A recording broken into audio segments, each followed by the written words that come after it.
Patan university ground ખાતે પત્રકાર મિત્રો અને 108 ઇમરજન્સી સ્ટાફ પરિવાર વચ્ચે એક દિવસીય ક્રિકેટ ટુર્નામેન્ટ યોજાઈ। પત્રકાર મિત્રો સામે 108 ઇમરજન્સી ટીમે 117 રનથી જીત મેળવી। પાટણ યુનિવર્સિટી ગ્રાઉન્ડ ખાતે મંગળવારના રોજ વહેલી સવારે પાટણના પત્રકાર મિત્રો અને 108 ઇમરજન્સી સ્ટાફ પરિવાર વચ્ચે એક દિવસીય ક્રિકેટ ટુર્નામેન્ટનું ઉત્સાહભર્યું આયોજન કરવામાં આવ્યું હતું।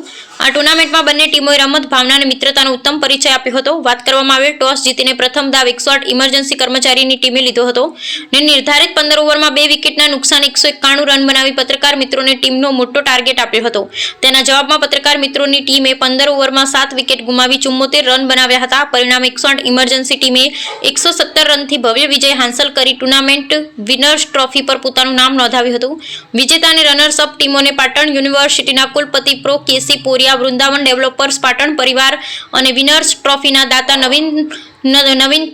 નવનીતભાઈ કોન્ટ્રાક્ટર પાટણ નગરપાલિકાના કોર્પોરેટર તથા રનર્સ અપ ટ્રોફીના દાતા મનોજભાઈ પટેલ પાટણ બનાસકાંઠા 108ના પ્રોગ્રામ મેનેજર બળદેવભાઈ રબારી, પાટણ જિલ્લાના 108ના એક્ઝિક્યુટિવ દિનેશભાઈ પટેલ, ગુલાબખાન બલોચ, આશરો સંસ્થાના ચેરમેન રોહિતભાઈ પટેલ, નિભાવના તંત્રી અશ્વિનભાઈ જોશી, સરહદનો સાધના તંત્રી રાજેશભાઈ સોની તેમજ પાટણ જિલ્લા માહિતી કચેરીના માહિતી મદદનીશ જિગ્નેશભાઈ નાયક સહિત મહાનુભાવોના વરદ હસ્તે ટ્રોફી એનાયત કરવામાં આવી હતી। આ એક દિવસીય ક્રિકેટ ટુર્નામેન્ટના પ્રોજેક્ટ ચેરમેન યશપાલ સ્વામી અને બળદેવભાઈ રબારી દ્વારા કરાયેલ સુંદર આયોજનની ઉપસ્થિતિ મહાનુભાવ તેમજ પત્રકાર મિત્રો અને 108 ઇમરજન્સી સ્ટાફ પરિવારે બિરદાવ્યું હતું। ટુર્નામેન્ટના સમાપન બાદ સૌએ મહાનુભાવો સાથે અલ્પહાર લઈ આ ક્રિકેટ ટુર્નામેન્ટનો યાદગાર બનાવી હતી। અહેવાલ રામજીભાઈ રાયગુર।